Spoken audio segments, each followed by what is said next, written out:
Messieurs les ministres, Mesdames et Messieurs les présidents, Mesdames et Messieurs, cher Benoît Apparu, je m'adresse à vous aujourd'hui par vidéo, ne pouvant malheureusement pas être des vôtres aujourd'hui, car comme vous le savez, je défends le projet de loi pour l'équilibre des relations commerciales dans le secteur agricole et alimentaire et une alimentation saine, durable et accessible à tous. Ce projet de loi issu du chantier des États généraux de l'alimentation, qui a mobilisé toutes les parties prenantes pendant 6 mois, résonne particulièrement avec les travaux que vous avez conduits pendant ces 2 jours. Je tiens à saluer l'initiative de Benoît Apparu, qui vous a réunis à Châlons-en-Champagne, et je regrette vivement de ne pouvoir être des vôtres. Il est en effet essentiel de porter les sujets que vous avez abordés à haut niveau et en croisant les points de vue et les cultures pour pouvoir partager ensemble les constats et se projeter dans l'avenir. Cette initiative Planète A répond à ce besoin de pouvoir partager nos visions pour l'agriculture du XXIe siècle dans une économie mondialisée et une Europe où l'agriculture et la souveraineté alimentaire constituent un élément clé de la paix, un creuset majeur d'innovation et de compétitivité, mais aussi une valeur de partage culturel, notamment par le patrimoine gastronomique. Planète A, c'est le forum qui vous réunit aujourd'hui et qui a vocation à se renouveler. Mais c'est aussi un ensemble cohérent de projets visant à répondre aux enjeux nouveaux de l'agriculture mondiale, que ce soit par la promotion de l'innovation dans les domaines du numérique appliqué à l'agriculture ou la bioéconomie, mais également la formation, la diffusion et le partage des savoirs. Planète A concentrera ainsi l'excellence mondiale et permettra l'émulation nécessaire pour engager nos agricultures dans les transitions nécessaires. Je partage pleinement l'ambition de ce forum et l'idée que l'agriculture est source de solutions pour les défis auxquels l'humanité a à faire face. Nourrir prochainement 10 milliards de personnes tout en protégeant notre planète, parce qu'il n'y a pas de planète B. Pas de réponse à ces enjeux sans une agriculture forte qui se transforme au niveau planétaire pour combiner production et protection de nos ressources. Mais une agriculture capable de répondre à ces enjeux impose aussi d'avoir des agriculteurs qui puissent vivre de leur travail et que leur rôle essentiel à cet équilibre soit reconnu à sa juste valeur. Et c'est bien la problématique dont nous avons débattu pendant les États généraux de l'alimentation et que je défends en ce moment même au Sénat. À l'occasion du Salon international de l'agriculture en février dernier, j'ai pris l'initiative d'organiser un séminaire avec l'ensemble des ministres de l'Agriculture présents à Paris. Nous avons pu partager ces enjeux et faire le constat que les questions qui avaient été au cœur de nos débats pendant les États généraux de l'alimentation étaient largement partagées sur les différents continents. Et ce forum auquel vous participez est donc presque un prolongement de cette dynamique et doit nous permettre de poser les termes qui devront être portés dans les différentes instances internationales pour une réelle prise en compte de l'importance de l'agriculture comme solution aux grands enjeux planétaires. Le secteur agricole, au sens large, production végétale, élevage, transformation, porte des solutions. Source potentielle d'emplois et de revenus pour la jeunesse, il participe majoritairement au renforcement de la sécurité alimentaire. Il peut être source de richesse pour les pays producteurs. Il joue aussi un rôle majeur dans l'aménagement du territoire et il participe au développement des zones rurales.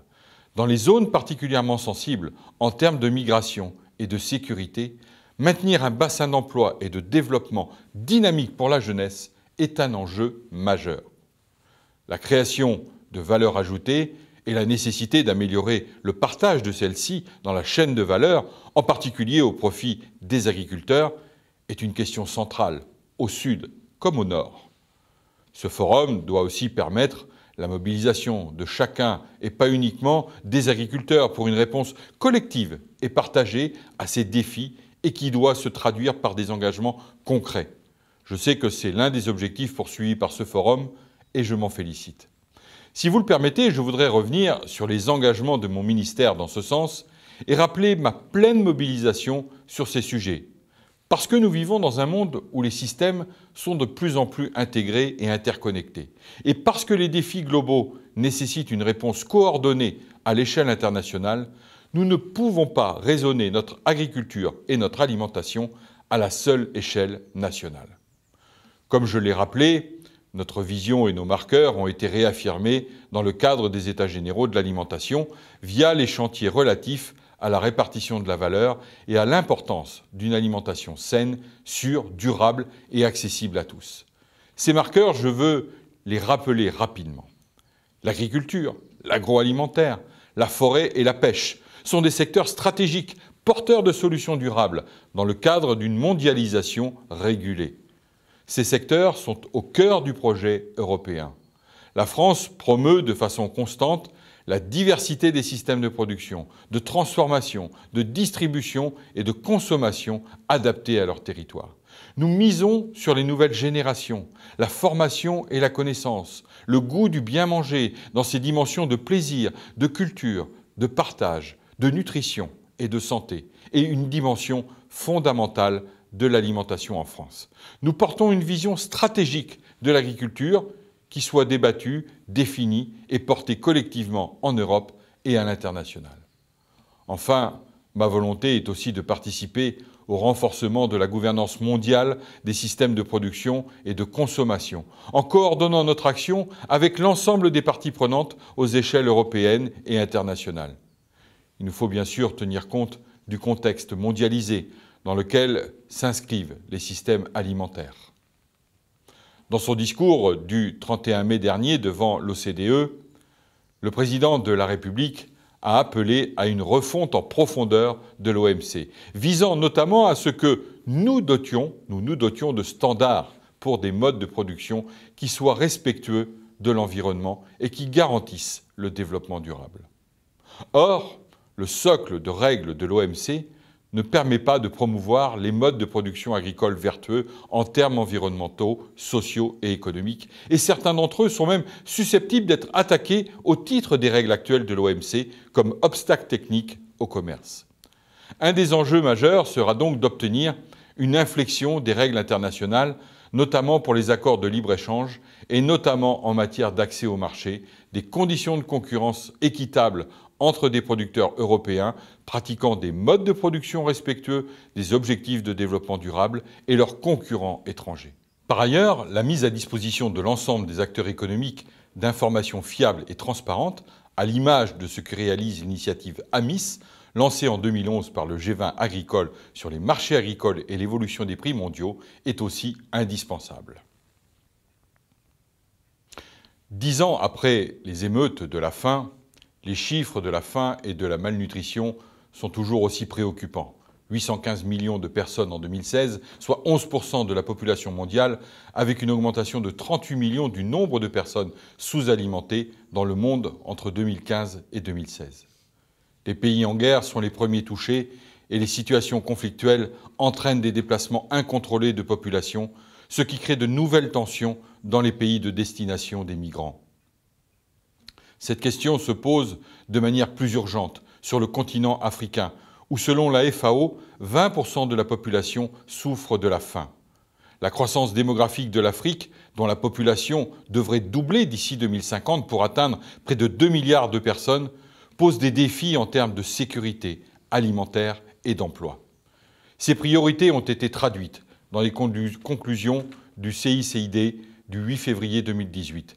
Capacité à agir dans des situations de fragilité, en agissant sur les 2 leviers de sécurité et développement, notamment au Sahel, climat, adaptation et atténuation du réchauffement climatique, éducation, afin d'assurer un avenir à la jeunesse des pays en développement et de s'attaquer aux causes profondes des migrations, égalité entre les femmes et les hommes, renforcement des systèmes de santé et éradication des pandémies. Je vous rappelle qu'à l'occasion du comité interministériel de la coopération internationale du développement, la France a aussi annoncé son retrait de la NASAN, la nouvelle alliance pour la sécurité alimentaire et la nutrition. Cette initiative, lancée en 2012, repose sur des partenariats publics-privés en vue de créer des investissements. Elle avait fait l'objet de nombreuses critiques de la part des organisations de la société civile, en France comme en Afrique, qui lui reprochaient ses impacts sur les agricultures familiales africaines. Nous souhaitons donner ainsi une nouvelle inflexion à notre politique pour répondre aux enjeux que nous avons déjà évoqués. Les causes de l'insécurité alimentaire sont multiples. Conflits, faible productivité de l'agriculture, conditions naturelles difficiles et aggravées par le changement climatique, perte post-récolte. Les conséquences sont dramatiques depuis l'impact sur la santé, notamment des enfants, jusqu'au déplacement incontrôlé de populations en quête d'un avenir meilleur. C'est pourquoi il nous faut œuvrer en faveur du développement du continent africain. Le président de la République, Emmanuel Macron, lors du discours prononcé à Ouagadougou le 28 novembre dernier, a défini le cadre des nouvelles relations de notre pays avec les pays africains. Investir dans l'agriculture et le développement rural est indispensable pour garantir la sécurité alimentaire. Mais il faut investir mieux, avec des objectifs clairs et partagés. Les efforts de réinvestissement dans l'agriculture, publique ou privée, ne pourront porter leurs fruits que s'ils intègrent pleinement les dimensions de responsabilité sociale et environnementale, et notamment les directives volontaires pour une gouvernance responsable des régimes fonciers et les principes pour un investissement responsable dans l'agriculture et les systèmes alimentaires adoptés par le Comité de sécurité alimentaire mondial. Nous savons ainsi que les investissements ne se valent pas tous, et il est important aussi d'encourager ceux qui seront les plus à même de maintenir une activité agricole et de développer l'industrie agroalimentaire, et ce, afin de créer des emplois décents. De ce point de vue, il est prioritaire de soutenir les agricultures familiales. Il s'agit d'offrir de nouvelles opportunités pour les jeunes qui vont entrer massivement sur le marché de l'emploi, en particulier en Afrique. Il convient aussi de veiller à donner toute leur place aux femmes qui souffrent encore trop de violences et de discrimination. L'engagement dans la lutte contre les changements climatiques reste d'actualité, malgré les positions prises par certains pays. Les sols jouent un rôle important dans le stockage du carbone. Un enjeu est la traduction des résultats de la recherche en projets concrets. Je voudrais citer l'initiative 4 pour 1000, les sols pour la sécurité alimentaire et le climat. Son objectif est d'accroître la séquestration du carbone dans les sols agricoles, avec 3 principaux résultats. Assurer la sécurité alimentaire en accroissant la fertilité des sols, adapter l'agriculture au changement climatique, contribuer à l'atténuation du changement climatique. Cette initiative a été retenue dans l'agenda mondial pour l'action climatique ou partenariat de Marrakech pour l'action climatique. Vous savez que le World Future Council a décerné le 22 août dernier le prix de la politique d'avenir à l'initiative 4 pour 1000. L'initiative compte actuellement 150 membres du forum et 180 partenaires dans le monde. La France continue constamment de soutenir cette initiative et elle souhaite la voir se traduire à court terme en actions concrètes et financées, visant à faire évoluer les pratiques des agriculteurs et appuyer les politiques agricoles et climatiques, ainsi que la lutte contre la dégradation des terres. Dans ce contexte à enjeux imbriqués et avec le souci de produire plus et mieux demain, la promotion des approches agroécologiques qui visent une multiperformance économique, environnementale, sanitaire et sociale prend tout son sens. L'agroécologie repose en effet sur l'exploitation durable des ressources naturelles, sur les régulations biologiques et sur la biodiversité.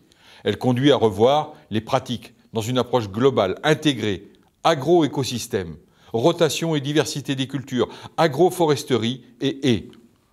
L'agroécologie permet ainsi à la fois d'assurer le stockage du carbone vers les sols, d'assurer une plus grande autonomie des agriculteurs qui dépendent moins des intrants et réduisent ainsi leur charge d'exploitation et une bonne productivité de l'agriculture en améliorant la fertilité.